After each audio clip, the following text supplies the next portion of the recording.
Hi friends, I hope you are doing well. Today we'll talk about how to make your weight private on Fitbit. You will click on Fitbit app.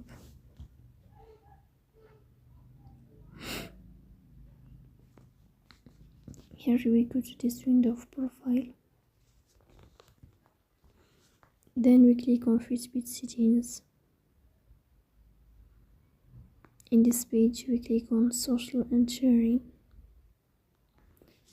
After that we click on privacy.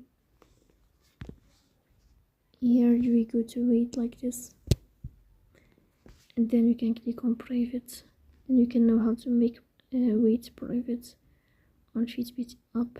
So that's all. Don't forget to support us by like and subscribe.